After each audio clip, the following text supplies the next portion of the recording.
noite a todos. É um prazer receber todos vocês aqui hoje, na Universidade do Estado do Rio de Janeiro. É com muita alegria que a gente se reúne aqui hoje para fazer esse debate a respeito do tema Identidades, que é a proposta de tema do Festival Curta na UERJ 2017. E também vamos aproveitar e, nesse evento, divulgar quem são os grandes finalistas do festival desse ano. Então, eu começo desde já agradecendo a presença de todos, né, e falar um pouquinho sobre o próprio festival da edição de 2017. Né. Nós estamos ao vivo pelo Facebook, então também agradeço quem estiver nos acompanhando. Este ano, o Curta na UERJ tem a proposta do tema Identidades. Nós recebemos trabalhos de vários estados brasileiros, né, nas duas categorias em que o festival acontece, tanto na categoria Teen, para trabalhos elaborados por autores entre 12 e 17 anos, e na categoria Adulto.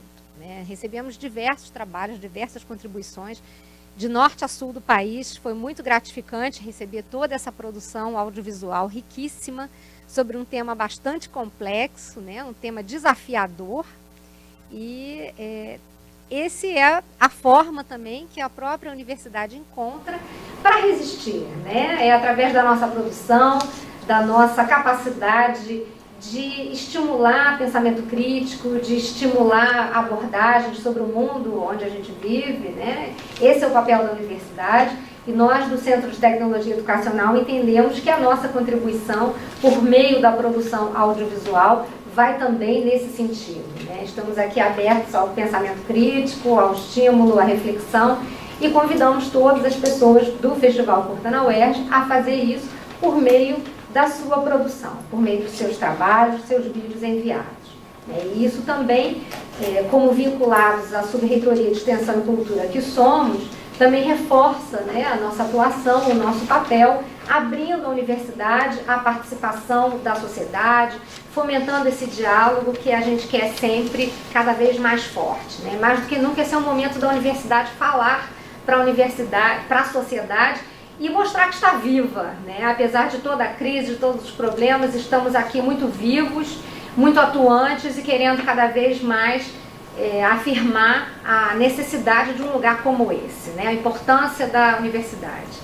Bom, então agora chega de falar e vamos ao momento que todos estamos esperando, né? Vamos divulgar quem são os trabalhos, os grandes finalistas do Festival Curta na UERJ 2017. Para isso a gente vai assistir primeiro um clipe dos finalistas na categoria Adulto.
lembrando que, desde já, parabéns a todos os finalistas, né? Vocês estão, assim, num grupo bastante especial, né? Levando em conta que foram 108 vídeos classificados para disputa, né? Trabalhos enviados de todo o Brasil. Então, desde já, parabéns aos finalistas. E já dizer para todo mundo quem são, então, os finalistas do Festival Curta na UERJ, categoria adulto. São 16 finalistas, 16 vídeos que vão para a final. São eles: Ieda Brown, Efeito Borboleta, Dami Candoli, Fatia de Mutação, What Makes Me a Woman, Novos Tempos Velhos, Onde o Direito Não Toca, Mohamed, O que é o skate para você, E o Meu Currículo, Gentileza Gera Gentileza, O Grito de Desigualdade, Chinelo, O Segredo do Anel Misterioso, Mais um Tango, Entre Gente e Minha Identidade Me Representa. Então são esses os 16 vídeos finalistas do Festival Curta na UERJ 2017 na categoria adulto. Agora vamos ver se a gente consegue exibir para vocês o videoclipe dos finalistas na categoria Teen.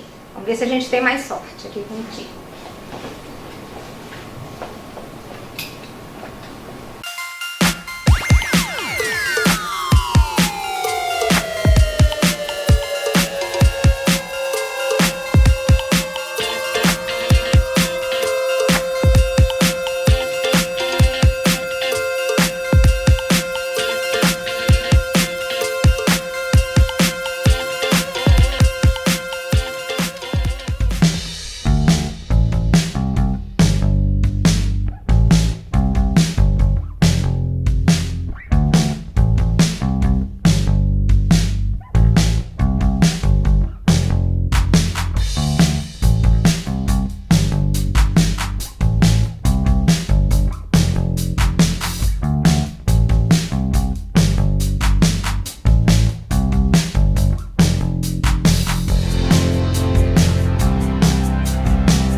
Os finalistas na categoria Teen, eu vou ler para a gente ter isso bem certinho, né?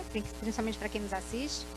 Então, os vencedores na categoria Teen, os finalistas na categoria Teen são O Fim do Bullying e o Começo da Paz, Ciranda do Caranguejo, Me Ensina a Olhar, 5 vezes Amor e 46 pontos solo. Parabéns a todos, aplausos para eles todos. É uma alegria muito grande contar com a participação de todos vocês, todos que nos mandaram trabalhos. Desde já, muito obrigada. Continue com a gente para o ano que vem, para a edição 2018. Bom, então, a partir desses trabalhos, de tudo que a gente pôde, né, ver aqui rapidamente no clipe, dessa discussão toda de identidades, a gente viu aí uma grande variedade de linguagens, né, de técnicas, de abordagens. Então, a partir desse tema proposto, identidades, eu gostaria de convidar os nossos professores aqui da universidade para compor a mesa. Professora Denise Siqueira, da Faculdade de Comunicação Social da UERJ, por favor. Professora Janaína Damasceno, da Faculdade de Educação da Baixada Fluminense, da UERJ. E o professor Ricardo Lima, também do Instituto de Artes da UERJ. Vocês serão acompanhados pelo nosso moderador, o Adil Lepre, que é o nosso profissional aqui do CTE, do Centro de Tecnologia Educacional da UERJ. Então, desde já, muito obrigada. Agora passo a bola para vocês. Boa noite a todas e todos. Queria agradecer a presença de todos que vieram e também de quem está assistindo na internet, através do streaming. Sem mais delongas, queria primeiro agradecer aos professores pela disponibilidade de divulgar a ciência, popularizar a ciência para todos. E queria começar dando a palavra ao professor Ricardo Lima, para ele fazer a sua exposição. Também boa noite a todos. Eu quero inicialmente também agradecer o convite do CTE para estar aqui, essa honra, né, que para mim é muito grande, e o privilégio de poder ter assistido a tanta coisa boa, tanta coisa criativa. Enfim, nós do júri que pudemos assistir a bastante coisa, foi realmente uma ocasião especial para todos nós. E desde já eu quero dar os parabéns a todos os concorrentes, reforçar as palavras de Ana Cláudia Teme, de que estejam aqui ano que vem de novo concorrendo, né, exercitando essa criatividade, que é algo tão importante, né, na vida para todos nós. E aproveitando, eu estendo os parabéns à própria UERJ, ao CTE, pela realização desse 6º festival. Nós que lidamos no serviço público sabemos exatamente a dificuldade de manter a continuidade de ações, e especialmente a UERJ, num momento tão difícil da vida dessa universidade, que se consegue mais uma vez dar uma prova de que a UERJ resiste, de que a UERJ é forte, né, que os momentos ruins passarão graças a trabalhos de servidores públicos, funcionários públicos, que conseguem manter a garra, a força e a pressão no que fazem. Falando especificamente do festival, eu começo, embora me proponha a ser breve, né, mas destacando exatamente a pertinência do tema, né, a contemporaneidade, quando se elege o tema das identidades, né, como mote do festival desse ano. E chama atenção para essa questão plural, né, por que não identidade, mas identidades, e eu acho que esse clipping dos vídeos que a gente acabou de mostrar, né, evidencia muito bem isso. Né? Quer dizer, quando se fala em identidades, nós realmente estamos falando uma palavra plural, porque a depender do ângulo que a gente olha, cada um de nós tem múltiplas identidades. A gente viu a abordagem nesses vídeos, né, que vão de questões de raça, de nacionalidade, de etnia, de gênero, de idade, de condição social, né, tudo isso define as nossas identidades. Isso é muito interessante, porque durante muito tempo nós tínhamos como identidade aquele papelzinho, aquela carteirinha, né, que trazia uma fotografia, né, e ali estava a sua carta de identidade, a sua carteira de identidade, que dizia quem era você, filho de quem, né, gênero expresso, data de nascimento. Isso constituía nossa identidade como algo fixo, o que é um conceito já altamente superado nesse mundo urbano, cosmopolita, né, atual em que vivemos, onde minhas identidades mudam a partir do meu pertencimento a grupos distintos, né? Se eu sou filho, eu correspondo a uma identidade que exige de mim um papel filial, com uma série de deveres e responsabilidades e formas de agir, bastante diferente se eu sou pai, na relação com meu filho, que exige de mim outra condição, outra posição, outro modo de agir, de me portar diante do meu filho da vida. E assim, a cada grupo que eu participo, as identidades são fluídas nesse mundo que a gente vive, que a gente convive. Agora, uma coisa que me chama atenção sempre, que independente disso e que não eu não posso dizer com tranquilidade que as identidades são fluidas, que elas variam extremamente, porque isso por vezes é uma realidade que a gente vive no mundo cosmopolita urbano atual. Em outros mundos, as identidades podem ser bastante fixas e bastante exigidos os seus papéis que não mudem e que não variam tanto assim no tempo, né? Agora, uma coisa que para mim fica muito claro quando a gente fala da identidade, que é sempre uma relação com o outro, né? Eu defino a minha identidade a partir do modo como eu me situo num conjunto de relações, né? Então é esse outro que muitas vezes define as identidades próprias de cada um de nós. E esse outro implica numa questão de troca. Ninguém está isolado, ninguém se define sozinho no mundo, mas é a partir do momento que nós nos relacionamos, que trocamos, é que as identidades vão sendo construídas. E muitas vezes, quando se fala identidade, se perde de vista essa questão da troca. Se pensa na identidade fixa, e aí quando eu estou falando isso, na minha cabeça está exatamente o ponto que eu quero chegar. Quando a gente pensa no Brasil, a tendência é pensar, né, na identidade de quem é esse brasileiro, como se nós tivéssemos uma essência que define o brasileiro por oposição a todo o resto do mundo. Quando, na verdade, nós, enquanto brasileiros, nos constituímos também, né, de um povo que é feito de troca, que é feito de misturas, de influências, enfim, desse dia a dia onde as coisas estão se contaminando, se cruzando o tempo todo. Eu pensei isso a partir de um vídeo, né, já que a gente está falando num festival de curtas, veio a minha lembrança um pequeno vídeo que eu ganhei de presente, exatamente daqui do CTE, e que me ajudou muito a pensar os meus trabalhos, né, a falar sobre cultura brasileira, a pensar Brasil, que é um vídeo que eu vou pedir que toque. Nós temos dois sinaizinhos. Um é uma música chamada Jingle Bells, né, que é uma música norte-americana, que bem define o espírito natalino e que entra no Brasil como Jingle Bells, criticado tremendamente por todo mundo que era contra essa questão da influência de uma cultura norte-americana sobre a identidade, a chamada identidade brasileira.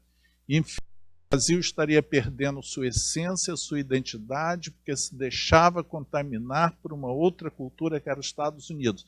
E o Jingle Bell foi execrado durante muito tempo. Dá para a gente ouvir um pedacinho curto dele agora?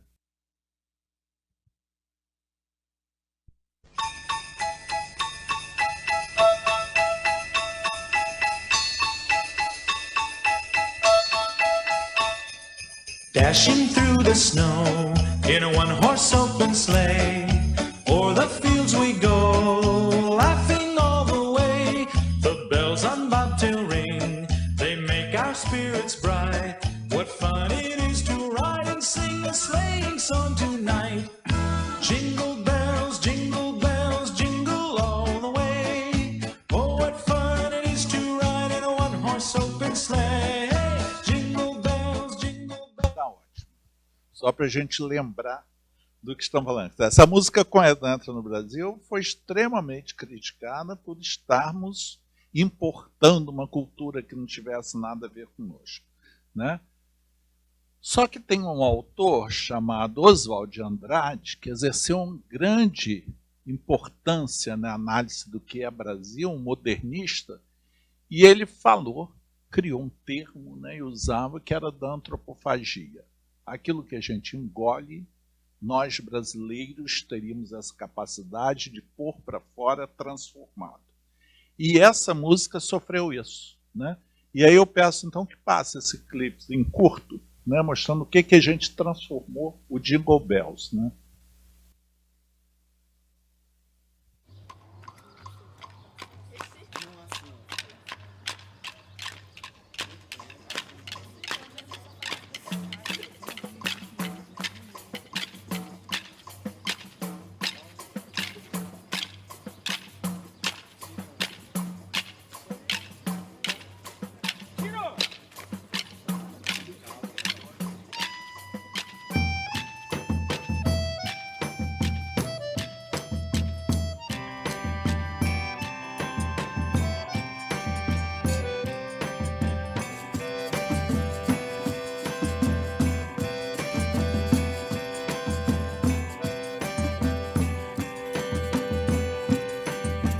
Bate o sino, pequenino sino de Belém. Já nasceu Deus menino para o nosso bem.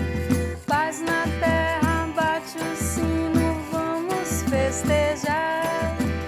Abençoe Deus menino esse nosso lar.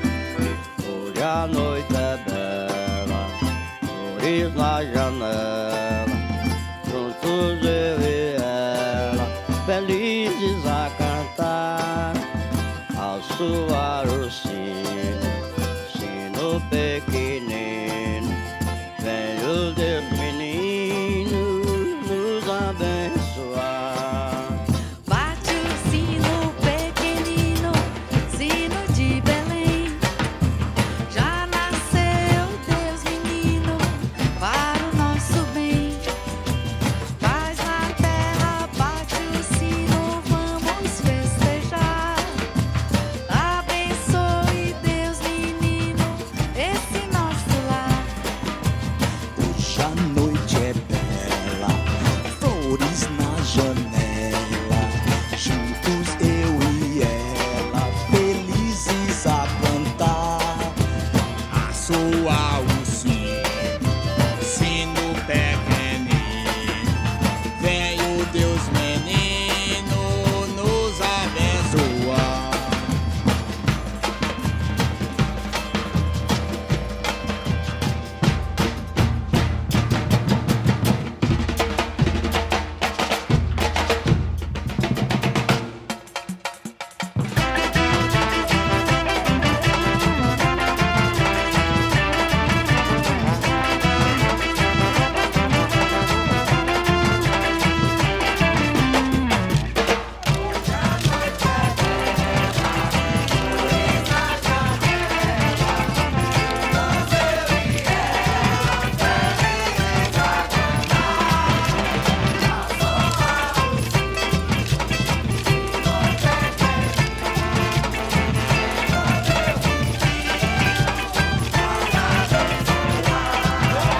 Bate o sino pequenino, sino de Belém. Já nasceu Deus menino para o nosso bem. Paz na terra, bate o sino, vamos festejar. Abençoe Deus menino esse nosso lar.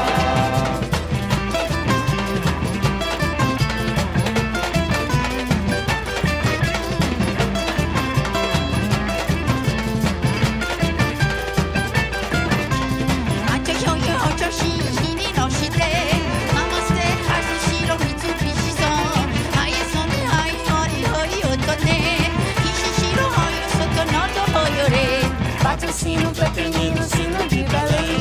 Já nasceu Deus menino para o nosso bem. Paz na terra, bate o sino, vamos festejar. Abençoe Deus menino, esse é nosso lar. Abençoe Deus menino esse nosso lar.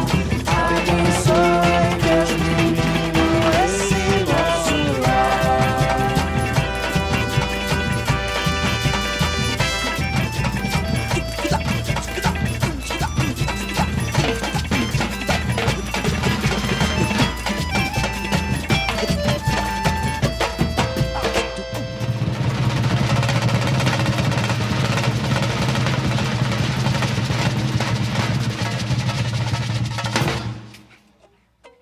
Hare Krishna, Hare Fanes, Rabujuzes. Ai, sei lá. Feliz Natal.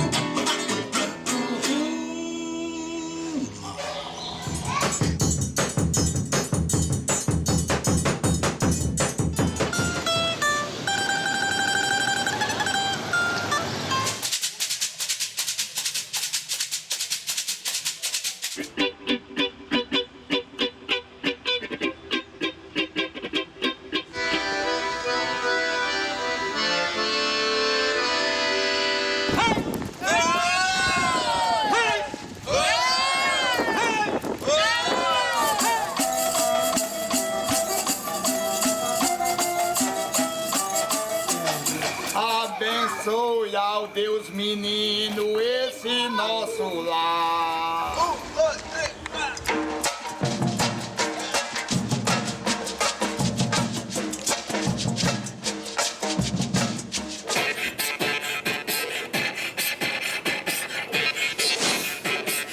Merry Krishnas.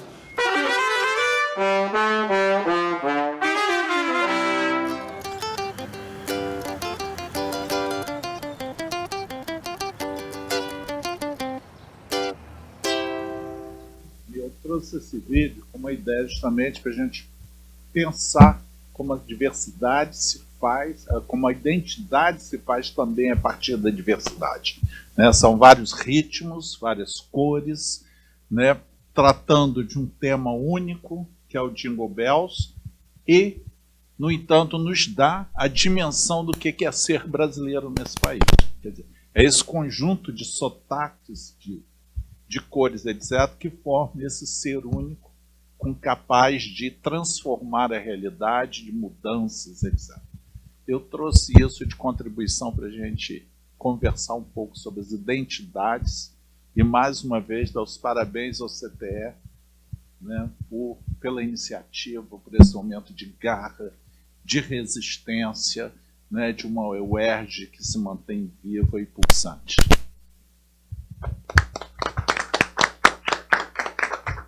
Bom, obrigado, professor Ricardo. Desculpem novamente os problemas técnicos, afinal não está normal. Queria passar então a palavra para a professora Denise Siqueira, que é da Faculdade de Comunicação Social aqui da UERJ, para também nos agraciar com uma tão bela exposição, tenho certeza. Bom, gente, boa noite. Eu quero começar agradecendo ao convite da Ana Cláudia, da Michele, do pessoal do CTE, para poder participar desse debate. É muito importante a gente ter esse debate aqui sobre identidade, mas também é importante, eu quero reforçar as palavras do Ricardo, nesse momento da universidade, a gente poder se reunir aqui e fazer um debate tão importante em cima de um festival que é interessantíssimo.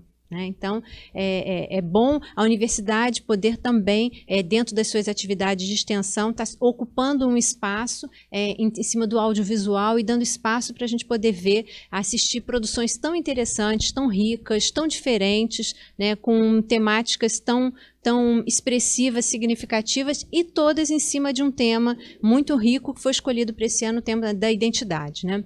Eu gosto muito de falar das identidades. Eu gosto muito de pensar na perspectiva que a gente trabalha na comunicação, que a gente pesquisa e produz material e ensina, pensar na ideia das identidades. Né? E aí, quando eu estava vindo para cá e organizando um pouquinho essa fala que eu vou fazer aqui, eu pensei em alguns elementos para organizar, elementos importantes para a gente poder fazer um pensamento em cima da questão da identidade. Né? Então, a primeira coisa que eu lembrei e anotei rapidamente é, quando a gente pensa de identidade, né, pensa sobretudo numa perspectiva da sociologia, da antropologia, né, a gente pensa em falar de si e falar do outro. Né? Identidade somos o que nós somos e o que os outros são também.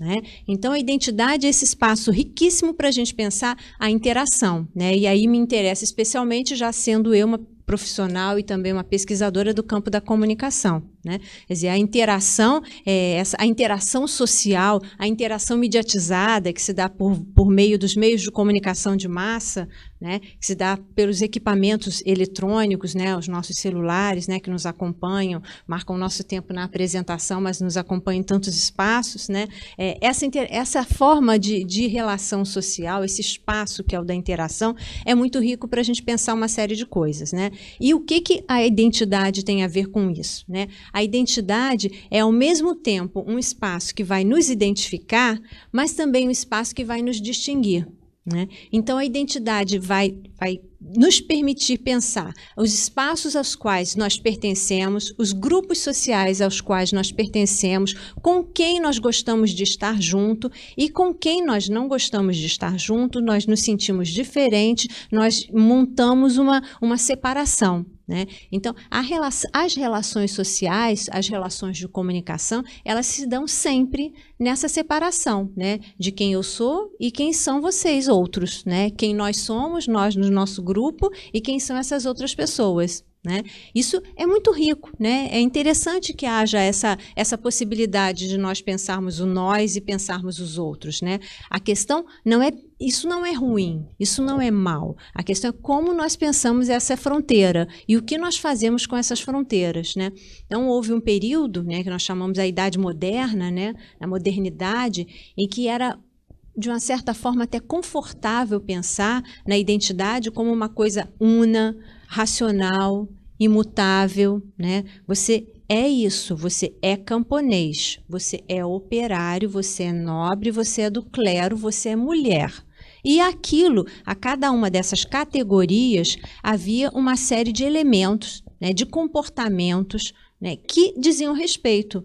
Então, era, de um certo sentido, né, um pouco talvez cruel dizer isso, mas era confortável, era bom, porque você tinha aquele papel definido, dali você não saía. Se você fosse um camponês e que, de fato, se identificasse com aqueles comportamentos que a sociedade, o grupo social, diziam que pertenciam ao camponês, você estava feliz na vida, né? O problema é se davam para você um determinado papel social, uma identidade relacionada a ele, e você não se encaixava naquela identidade, né? Aquela identidade não tinha possibilidade de ser mudada, né? Quer dizer, mudar era uma coisa muito radical. Significava romper com aquele grupo social, com aquela sociedade, né? E como você vai fazer isso, né, numa época em que não era globalizada como hoje, onde a circulação é muito mais facilitada. Não estou dizendo que seja fácil, mas é muito mais facilitada do que foi séculos atrás, né?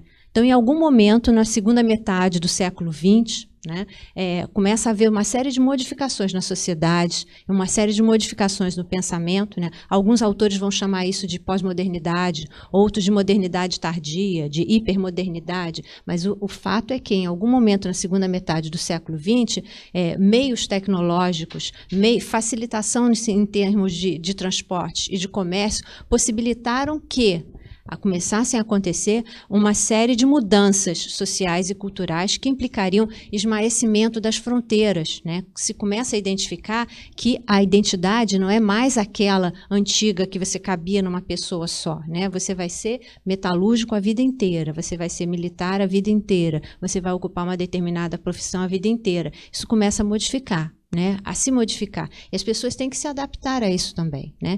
E a ideia da identidade, aquela identidade imutável, ela passa a não ter mais espaço. A identidade passa a ser esmaecida, passa a ser fragmentada. E a gente começa a reconhecer que é possível ter várias identidades, né? Na verdade, a nossa identidade é múltipla, né? Durante um certo período se faz até um questionamento do próprio conceito de identidade, né? Será que existe identidade? Tem alguns autores que vão mudar essa ideia. Não, identidade não mais, vamos trabalhar com identificação, né?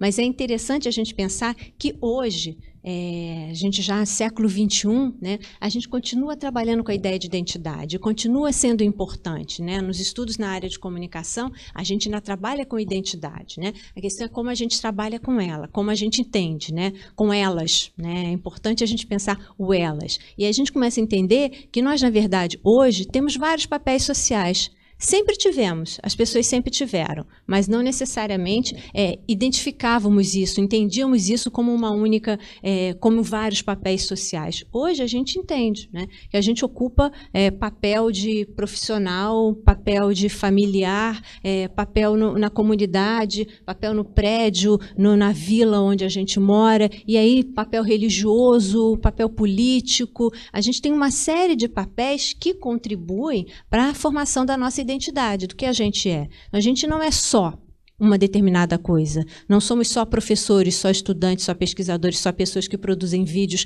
interessantes e ricos, né?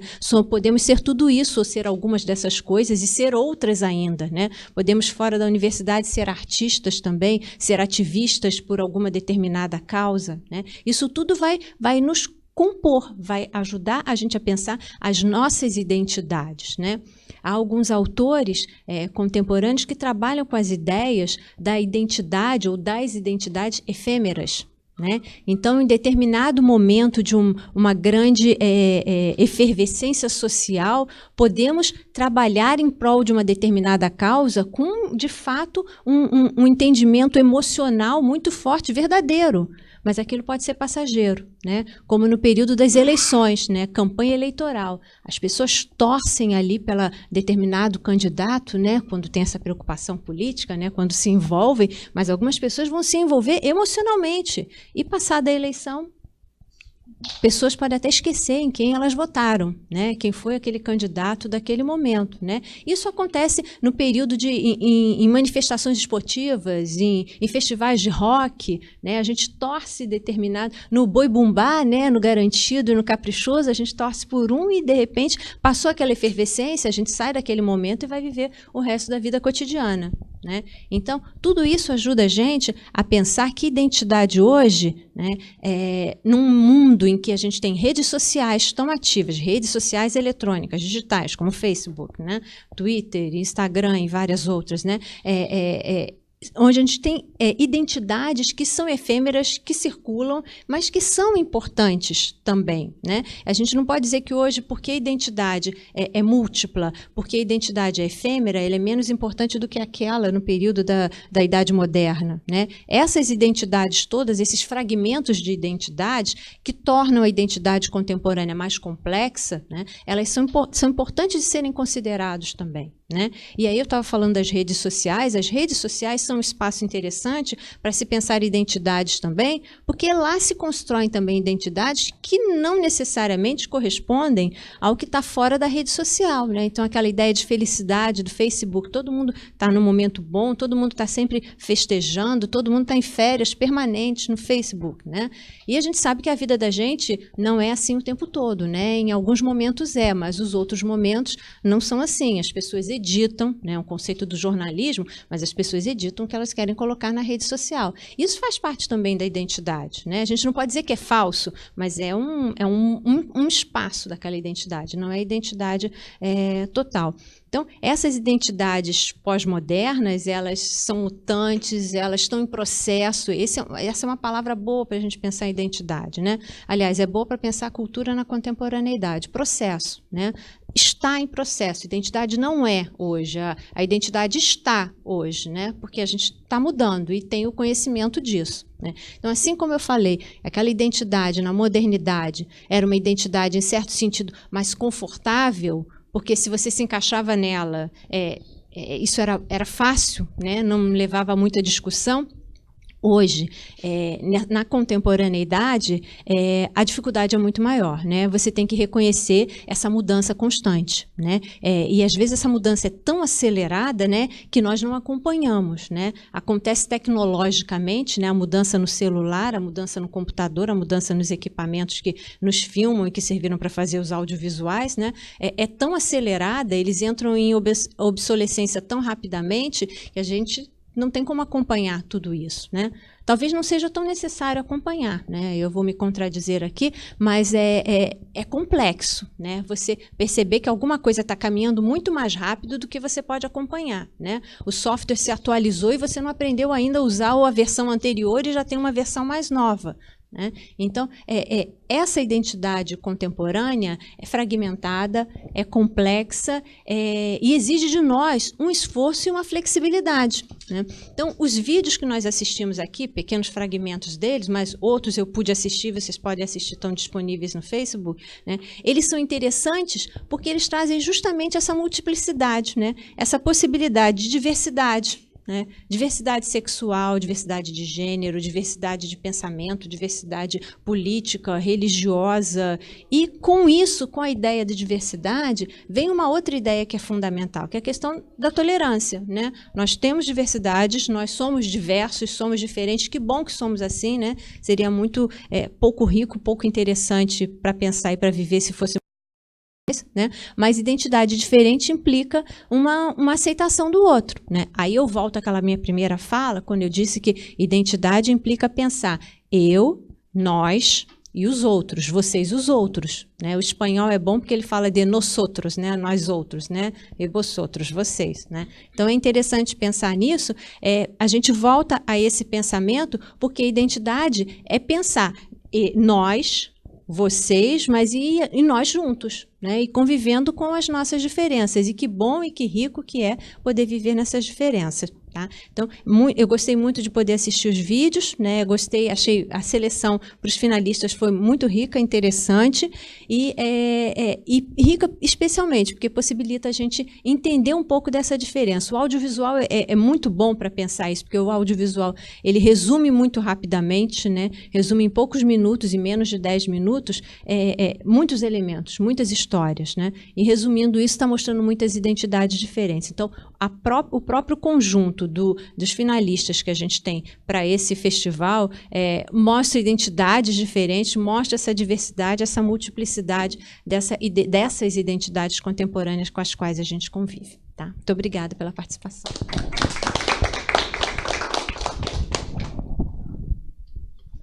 Obrigado, professora Denise, pela aula, literalmente, que deu aqui para a gente. Queria agora, então, passar a palavra para a professora Janaína Damasceno. Ela é professora da Faculdade de Educação da Baixada Fluminense, aqui da UERJ, e vai trazer alguns elementos aqui para a gente pensar também. Obrigada, Dil.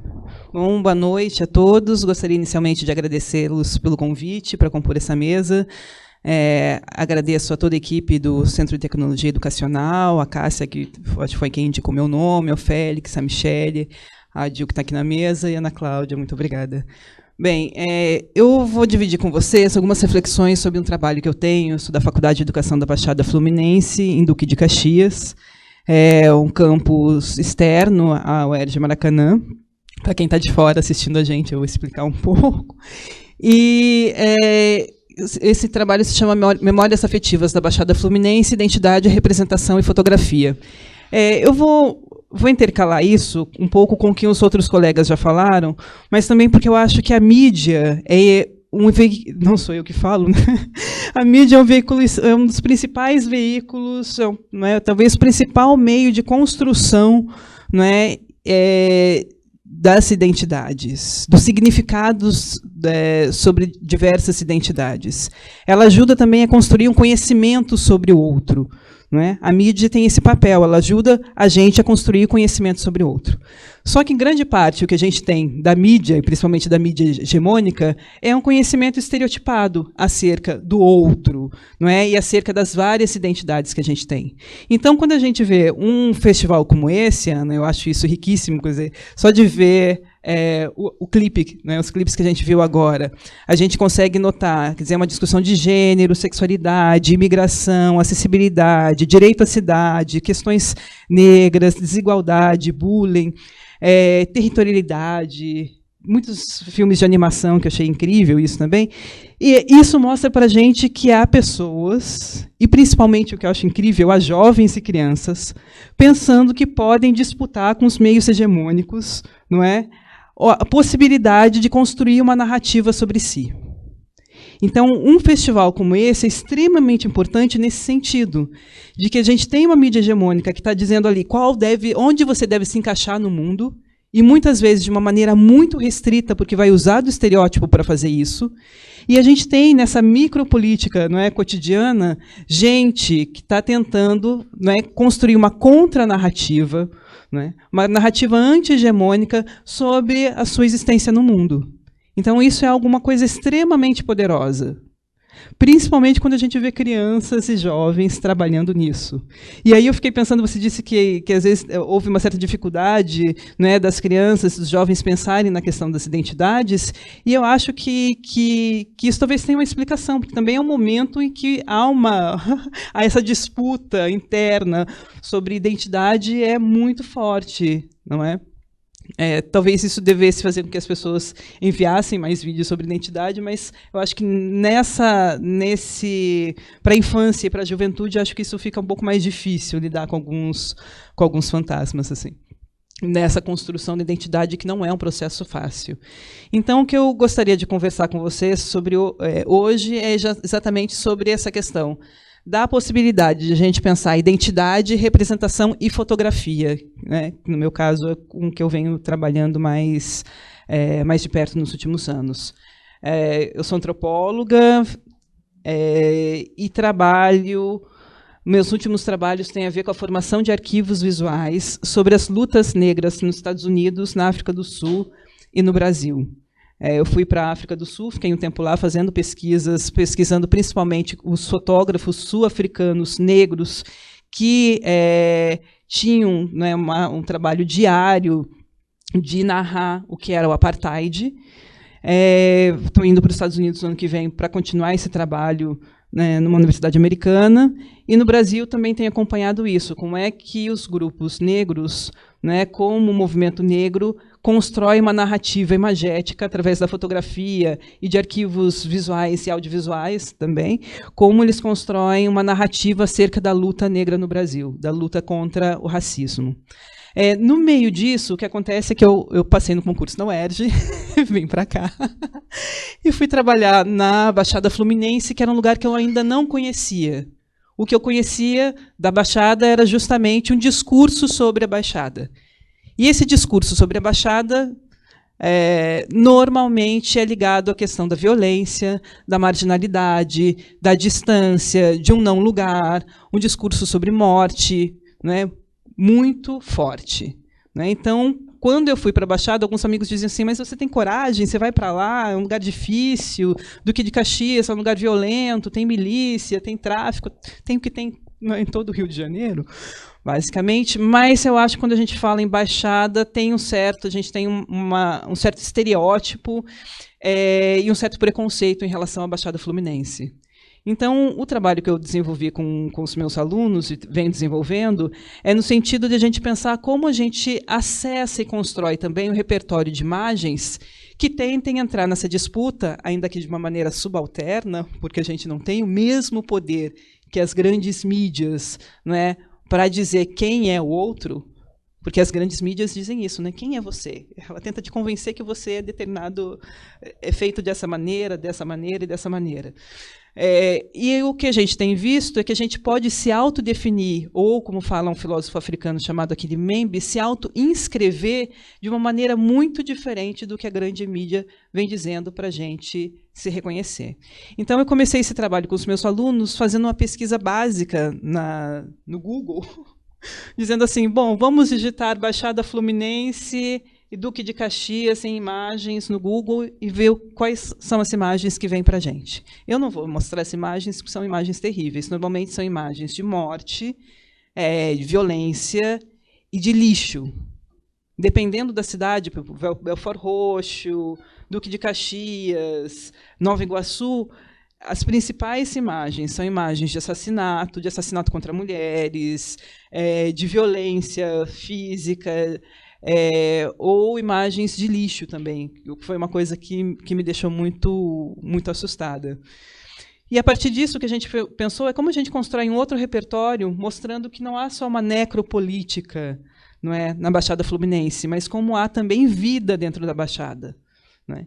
Então, tentando construir também uma outra identidade para as pessoas que vivem na Baixada, que também são atingidas por essas imagens da grande mídia sobre como é viver na Baixada, sobre o que é ser caxiense, por exemplo, como a gente poderia construir narrativas outras que tentassem multiplicar a ideia de...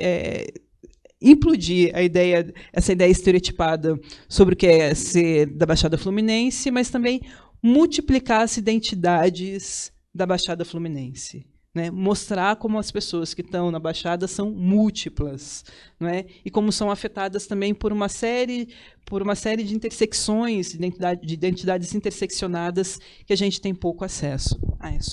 Eu estou esperando aqui que a coisa passe e eu mesmo posso passar. Então, vamos lá. Bom, isso daqui eu vou pular porque é parte da minha pesquisa.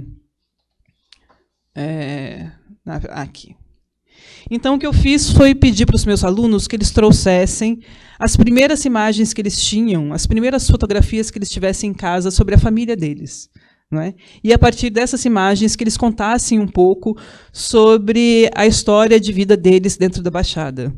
Então, eu fiz uma seleção de fotos e também de trechos do que os meus alunos escreveram e vou mostrando essas imagens para vocês. Então, essa é uma foto da Maísa Julião, que é uma aluna minha, e aí ela diz: esses são meus avós maternos após o casamento deles. Minha avó aos 19 anos e meu avô aos 24. Em 2007, eles fizeram 50 anos de casados. Em 2010, meu avô faleceu, deixando muitas saudades. Consegui achar a foto original e restauração que os filhos fizeram. Não é? Então, essas são as fotos, a original e a restauração. A primeira foto que eu mostrei para vocês também, bom, eu vou exibir a seguir. O que eu acho interessante das fotos é que, não sei se vocês sabem, mas a Baixada Fluminense, em especial Duque de Caxias, né, 70% da população de Caxias se auto-identifica como negra. Então, grande parte das fotos que a gente encontrou são de pessoas negras, e eu acho que isso também é extremamente importante, revelador, né? E são de pessoas negras como esse casal que ficou casado durante 50 anos. Para mim, várias imagens que a gente vai encontrar, por exemplo, essa que é maravilhosa, do casamento dos meus avós, que foi a Tereza Cristina, uma aluna minha que trouxe, que é uma foto linda do dia de casamento. Eu queria que vocês que estão em casa, na internet, que vocês pensassem quantas vezes vocês viram, por exemplo, em uma novela, em um filme, uma imagem como essa, né, de um casal negro, de uma mulher negra vestida de noiva, né, com toda a dignidade, e de um homem negro ao lado dela com toda a dignidade, né, no dia do casamento. Raramente a gente vê imagens como essas. Raramente a gente vê imagens, né, de pessoas que ficaram, de um casal negro que fica 50 anos casado. Essa imagem, para mim, é maravilhosa, assim, para quem trabalha com questões raciais e sabe da dificuldade, às vezes, que a gente tem de encontrar um acervo pessoal de famílias negras. Para mim foi incrível o que as pessoas me trouxeram. Aqui, mais uma foto que eu achei aqui, o casamento dos meus avós, Tainá Souza. Então, além disso, quer dizer, quais são as imagens que como as pessoas querem ser lembradas? Para mim, essa era uma das questões também. Uma coisa é como a mídia diz que a gente deve ser lembrado ou como a gente deve se pensar. A outra coisa é como a gente se constrói e como a gente quer ser lembrado. Então, as pessoas da Baixada Fluminense querem ser lembradas através do dia de casamento, dos dias de festa, não é? Essa imagem eu também gosto muito porque mostra essa dinâmica dos casais interraciais, que é uma coisa que acontece bastante na periferia do Rio de Janeiro. No centro, o centro do Rio e a Zona Sul tende a ser mais endogâmica. Essas fotos se encontram com a minha avó e foram as mais antigas que achei. A primeira, minha avó ganhou de lembrança quando foi visitar a minha bisa em Desterro, na Paraíba, Juliana Minervino. Bom, então aqui tem a foto da avó e atrás está escrito assim: minha filha Biló, essa fotografia de sua mãe é para quando o coração esquecer, os olhos lembrar. Desterro, 13 de janeiro de 1970. Então vai mostrando também essas questões de migração interna no Brasil. Duque de Caxias é uma cidade que tem muitas famílias nordestinas. Outras fotos, então, a segunda parte do que a Juliana me levou. A segunda parte de cima é a foto do velório do pai da minha avó, o que era costume da época e local. E a terceira e última, meu pai, na primeira série do Fundamental, atual segundo ano. É incrível, porque mesmo uma imagem de morte, como aquela de cima, ela é envolta por vida. Normalmente, quando a gente vê imagens de morte no Rio de Janeiro, é uma imagem sem nenhuma dignidade da pessoa, do corpo que está estendido ali no chão. Normalmente, essas imagens não têm nenhuma dignidade. Vide as imagens de Cláudia sendo carregada pelo... Bom, não vou nem falar sobre isso. Mas aqui o que você encontra não, são pessoas ao redor do caixão se despedindo, né, dessa pessoa que faleceu. Isso é muito forte, porque mostra que essa pessoa era querida por alguém, tinha família, não é? É uma imagem de vida, embora seja o velamento de uma pessoa, o guardamento de uma pessoa que já faleceu. A segunda imagem, de baixo, é do pai da Juliana, no 2º ano, o que também eu acho fantástico, porque nas narrativas que a gente tem sobre pessoas negras, raramente a gente encontra fotos de pessoas negras na escola, escolarizadas. Pensem quando a gente vê crianças negras na televisão. Ou elas estão em uma situação de penúria, ou estão na rua, ou estão pedindo. Não é? Muitas vezes, as imagens que a gente tem de crianças negras não são imagens de dignidade. Não é? Mesmo que elas sejam dignas, porque elas são dignas. Então, imagens como essa ajudam a construir um outro repertório de imagens e de pensamento, de construção de conhecimento sobre o outro, que a gente ainda tem pouco acesso na grande mídia. Essa foto tem um valor sentimental para minha avó. Essa foto era de sua mãe, minha bisa. As pessoas da foto são seus vizinhos, onde ela morava na infância. Disse ela que, naquela época, elas deram essa foto com todo amor para sua família, nunca se esquecer deles. Logo depois, minha avó se mudou e o que restou foi a recordação dos amigos de sua mãe. Isis Silva. Também é uma foto que eu acho fantástica, porque as mulheres estão grávidas, estão com as crianças, não é, no colo, estão com black, não é, porque é uma foto dos anos 70. E também é uma outra imagem de mulher negra e de infância que a gente tem. Né? Normalmente, não são imagens assim que a gente encontra quando a gente fala sobre questões raciais.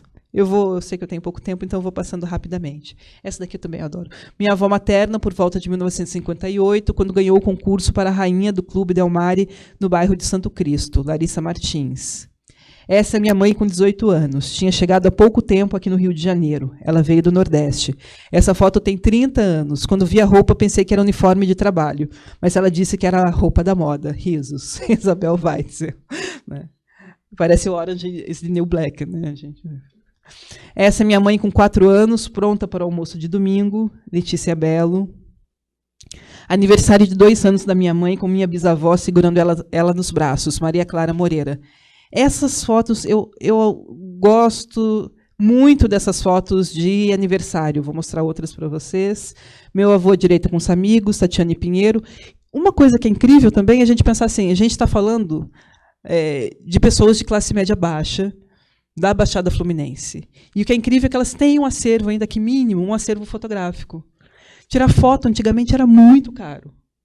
Não tinha câmera fotográfica que você tinha em casa, ia lá, tirava, mandava revelar ou guardava. Não tinha celular. Era alguma coisa muito cara você poder manter, você poder pagar por uma fotografia. Essa foto é clássica.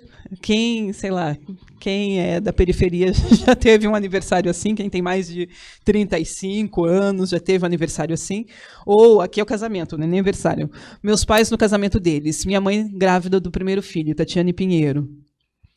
Essa arrumação é ótima, o bolo, a cerveja. Tampou o bolo. Mas também essa dinâmica dos casais interraciais, que é uma coisa muito típica daqui. Meus tios, mãe e amigos no casamento, que foi na casa de alguém que não me lembro, risos, Tatiane Pinheiro, ela não lembra porque ela não tinha nascido ainda. Eu vou passando mais rapidamente, né? Gente, esse é o pai da minha avó, meu bisavô, emoticon Hurt, que eu não consegui colocar ali. Essa foto foi tirada no dia 2 de janeiro de 1935 para a carteira profissional dele, como está descrito aí na imagem. Minha avó guarda até hoje como recordação e essa carteira tem um valor enorme e sentimental para ela. Na época dessa foto, meu bisavô ainda não tinha conhecido a minha bisavó e nem era casado. E, logicamente, minha avó também não era nascida. Ele nasceu em 1904 e, infelizmente, eu não o conheci. Mas, se estivesse vivo, estaria com 111 anos hoje. Tainá Souza. Essa é a única foto que eles têm. É a foto da carteira de identidade de trabalho. Então, às vezes, a gente descarta os documentos achando que é alguma coisa fria e, às vezes, é a única maneira de você lembrar de uma pessoa querida. Essa é um xodó, meus 2 tios, Beto e Jorge, os 2 já falecidos há alguns anos, porém guardo boas lembranças deles. Não sei identificar quem é o Beto e quem é o Jorge. Isabel Daniel. Que também acho essa foto maravilhosa, porque é uma outra narrativa de infância, uma outra narrativa de infância negra. Eu estou passando rapidamente para que vocês tenham uma ideia. Essa é a turma com quem eu fiz esse trabalho. São estudantes que hoje estão já, acho que bom, depois de tantas greves, eles devem estar no 4º período agora. E, bom, é um pouco disso que eu queria falar. Acho que a gente pode, se tiver debate, a gente pode debater um pouco sobre isso. Mas, para mim, o que é importante é a gente pensar, então, na mídia e nas possibilidades da construção de uma narrativa anti-hegemônica, não é, das identidades. Acho que isso é uma coisa que é extremamente importante a gente pensar. E aí, a partir dessas imagens, não é, o que eu tento pensar com os meus alunos, em como essas narrativas contra-hegemônicas se constroem através da autoinscrição. Não é? Por que essa autoinscrição, para mim, é importante? Porque é o modo como as pessoas querem ser lembradas, querem ser vistas no mundo. Né? Bom, é isso. Obrigada.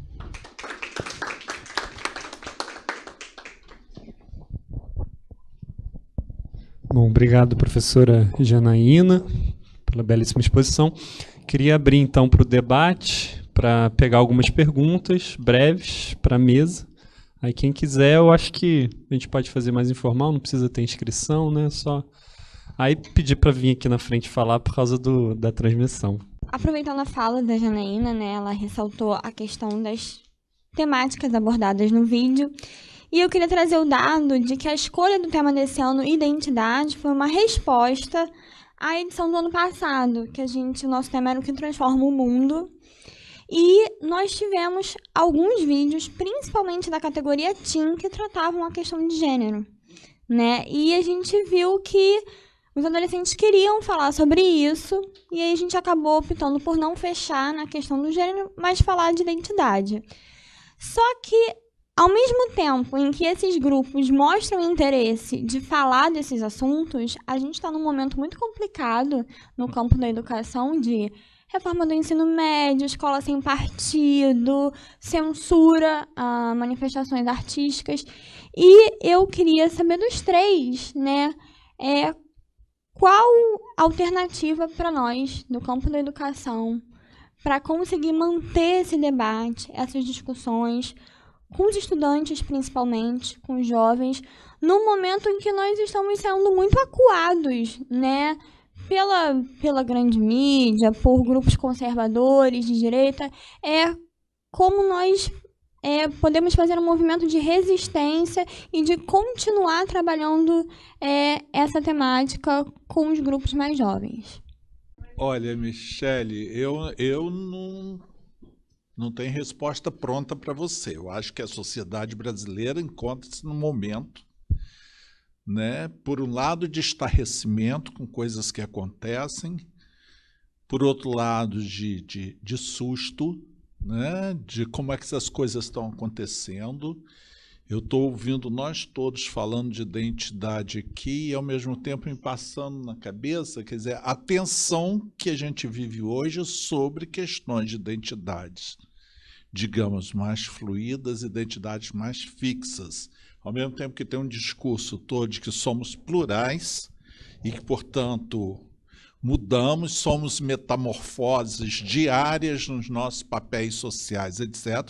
Há setores da sociedade com uma cobrança enorme em cima de papéis fixos de identidades, de gênero, né, de sexo, de religião, etc. Essa tensão está aí. A gente não pode globalizar também e dizer que a sociedade hoje está múltipla, plural, etc. Tem setores bastante conservadores nesse sentido, nos cobrando retomar papéis fixos dentro da sociedade. E cobrando isso, como você muito bem chamou a atenção, né, do meio educacional escolar, né? Eu só vejo um caminho, que é isso, discutirmos, conversarmos, buscarmos o outro, né? E aí eu diria no sentido pleno desse outro, né? Entender o que essas pessoas estão falando, de que pontos de vista elas estão, de que posição elas estão assumindo, e revelar isso, revelar, né? Discutir, expor, conversar, que é o único modo que eu vejo de mudanças e assumindo uma posição, que eu acho que temos que assumir mesmo, todos nós, tentarmos bloquear o que para mim é um retrocesso. É uma série de preconceitos, né, de conservadorismos que não se justificam nesse mundo, né, como a Denise também expôs para a gente, de mudanças, de avançar aí. Agora, temos Brasis, né, mais contemporâneos, Brasis mais conservadores. E eu não estou falando isso em termos regionais, locais, etc. Eu estou falando em termos de cabeças das pessoas, como se veem nesse mundo e como querem cobrar dos outros que se veem e se posicionem, né, nesse mundo, né? Eu não sei se eu esclareci, mas eu passo a bola para que outros falem um pouco mais. Lembrei de tantas coisas aqui, você falou, não sei se eu esclareci, eu lembrei do Chacrinha, né? Não era ele que dizia que eu não vim aqui para explicar, né? Mas então para complicar, então para confundir, exatamente disso. Depois do Chacrinha, aí eu lembrei de outro filósofo também, o Raul Seixas, né? E dizia, né, que eu prefiro ser essa metamorfose ambulante do que ter aquela velha opinião formada sobre tudo, né? Na verdade, ele não pensou nisso, mas nós, conceituando, ele estava pensando em identidade, né? Então, nessas mudanças todas. E aí, pensando nisso, né, eu cercada aqui por 2 antropólogos, né?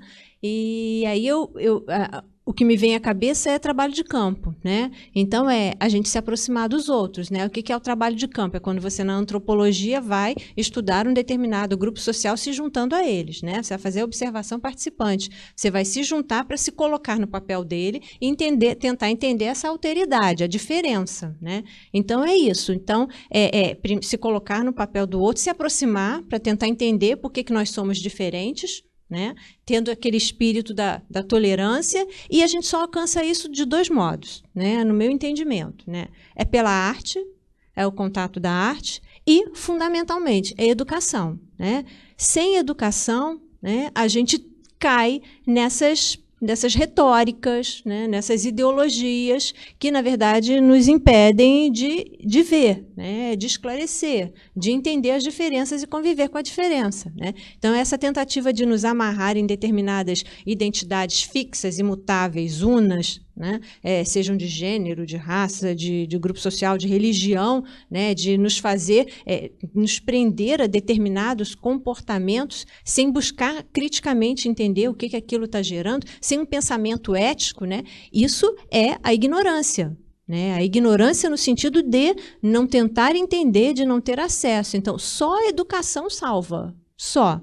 Né? E a educação que eu estou falando aqui não é só, embora a gente esteja numa instituição, né? Eu não estou falando só da educação formal, né? É educação formal, mas é aquela que a nossa participação política, a nossa participação comunitária, a nossa participação em grupos de ativismo, a nossa participação estética e artística nos permite, né? Essa aliada à educação formal também, né? Estamos nessa tão linda instituição aqui, né, pela qual nós lutamos, mas é isso, é a educação, é a discussão, é a crítica, é tentar enxergar o outro lado, é ler um texto e buscar entender, olha, que leitura eu posso fazer disso, né? É pensar sobre a mídia, né? Lendo um meio de comunicação de massa, uma notícia, mas o que está por trás disso? Quem escreveu? Qual a linha desse jornal? Qual a linha desse programa de televisão? Né? Por que está dizendo isso? Será que outro programa está dizendo outra coisa? Deixa eu ouvir também o que a Band está dizendo, né? Além do que a Globo diz, ok? Deixa eu ouvir um canal do governo também para entender. Deixa eu procurar a mídia ninja também e procurar alguma outra coisa na internet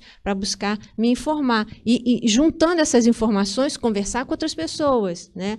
Conversando, discutindo, né, que a gente também está se educando e aí está pensando, refletindo sobre essas questões que nos cercam, né? E aí, só aproveitando um último gancho em cima do que a Janaína falou da mídia, né? A Janaína falou bastante da grande mídia, né? Essa mais hegemônica, dos conglomerados, né? Que se reúnem, né? E que tem rádio, televisão, jornal e espaço na internet, né? O que a comunicação sempre propõe também, né? Porque nós não somos só hegemônicos, né? É a mídia alternativa, né? Então, é o fanzine, né? É o espaço na internet, a mídia ninja, outras possibilidades, né? É você gravar com o seu celular e fazer matéria com o celular, né? Colocar esse vídeo disponível em algum espaço, né? É ter espaços universitários onde você possa colocar o seu vídeo, ou colocar a sua música, colocar a sua canção, né? Então, é por esses outros espaços, né? Essas derivas, essas brechas, essas dobras, né? Que a gente pode tentar encontrar e fazer circular outros discursos que vão alimentar o nosso imaginário sobre as identidades. Tá? Então, Michele, a sua pergunta é dificílima, né? Mas é o conjunto dessas coisas que eu acho que pode funcionar como alternativa, mas a coisa fundamental é a gente não desistir, né? Tem um discurso hegemônico como sempre existiu, né? Mas sempre houve as brechas, né? E por essas brechas a gente vai circulando e fazendo outras ideias circularem. Agora, o momento conservador, ele passa, né? Sempre foi assim, né? É uma onda conservadora, né? Mas daqui a um outro momento a gente vai ter outros espaços depois que passar essa onda. Que difícil. Sempre a sua pergunta... Eu sempre fico pensando assim, a nossa escola, principalmente não só a escola pública, que a gente sempre coloca a culpa de tudo na escola pública, desculpa, grande parte das escolas particulares e privadas no Brasil são horríveis, são horrorosas, a maioria. Bom, nesse sentido de tentar formar a pessoa, não é, uma pessoa plena mesmo, acho que são terríveis. E aí, quando eu vejo o avanço de alguns discursos conservadores, como de escola sem partido, eu fico pensando, será que a gente se focou tanto no quanto a escola está dando errado, na escola pública está dando errado, que a gente não viu que tem alguma coisa que está dando certo? Eu fico pensando nisso, talvez tenha alguma coisa que esteja dando certo, porque não é possível que vários grupos conservadores encontrem justamente na escola esse lugar de disputa tão forte. Né? Porque muitas vezes a gente fala assim, olha, a educação está tão terrível que criou essas pessoas conservadoras. E aí eu fico pensando, talvez não tenha alguma coisa que está escapando a gente, né? Alguma coisa que está escapando ali do nosso olhar, que veja que tem alguma coisa que está dando muito certo na educação pública. Né? Que talvez não seja uma questão de conteúdo, mas seja uma questão de humanização de alguns sujeitos dentro desses espaços. E é por isso, justamente, que há uma reação tão grande dentro, né, justamente dentro da escola pública. Então, a escola sem partido foi pensada para a escola pública, não foi pensada para a escola privada. Né? A escola privada já está sem partido há muito tempo, né? Infelizmente, salvo algumas exceções. Então, na verdade, estou compartilhando uma coisa que surge na minha cabeça, que eu digo, o que está acontecendo de fato? Também eu acho que às vezes não dá para a gente ter uma visão positivista da escola de educação, achando que ali vai se resolver tudo. Né? Mas o que eu acho importante é ver esse espaço como um lugar de disputa mesmo. E aí eu acredito na luta. Eu acho que a questão, para uma mulher negra que está na universidade, que chegou na universidade há pouco tempo como professora, né, a experiência de uma mulher negra, a identidade de uma mulher negra é construída na luta mesmo. Não tem outra saída que não seja a luta. E a luta e a militância. Eu acho que não há uma outra saída que não seja a militância. Então, uma das questões que eu acho que é uma questão urgente para nós e para a universidade é repensar nosso pacto social. A UERJ, por exemplo, sempre você vai nas reuniões com professores, todo mundo fica falando assim, porque nós somos uma universidade socialmente referenciada, sempre tem isso, sempre. Só que quem construiu o socialmente referenciado da UERJ nem sempre foi a instituição. Não foram os professores, né, que construíram esse socialmente referenciado. Foi uma luta da sociedade. Acho que os dois principais... as pessoas sempre acessam a questão do ensino noturno, da UERJ e das cotas, são dois programas que saíram da sociedade, não saíram da universidade.